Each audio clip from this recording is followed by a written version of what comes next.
Welcome back to In the Lab with the Doc. Renee here. Today we're going to talk about the benefits of coffee essential oil. We have a product here at Doc Spartan called the Eye Doctor, and I'm going to show you guys how to make it yourself. First of all, as we know, coffee smells amazing. And so the number one benefit to coffee essential oil is that it's mood enhancing.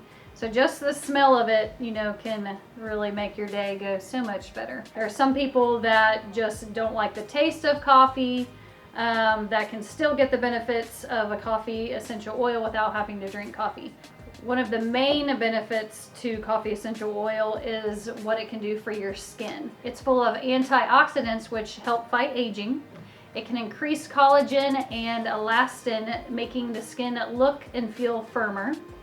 And then most importantly, because we're going to make a product that can help with this, is that it helps reduce inflammation around your eyes. So if you apply coffee oil mixed with a carrier oil around your eyes, it can help reduce puffiness. So I'm just going to show you real quick how you can do this yourself. I like to use jojoba oil when it comes to putting oils on your face. I just think that it's a good anti-aging oil, but it's good for blending into the skin. It doesn't leave a thick oily feeling. So we're just going to add a little bit of jojoba oil to a vial that we have. You can pick up little containers like this on Amazon.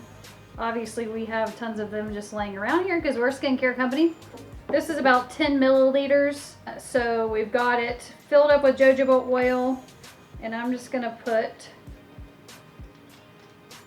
about 5 drops of coffee essential oil into the vial to top it off. So now we're just going to put about 5 drops of coffee essential oil to the carrier oil. 1, 2, 3, 4, 5. And then we're just going to take it, shake it up, and then you can just apply to your fingers and just pat underneath your eyes when you wake up in the morning to reduce the inflammation, and then just the smell of that coffee will wake you up and help you to have a wonderful day.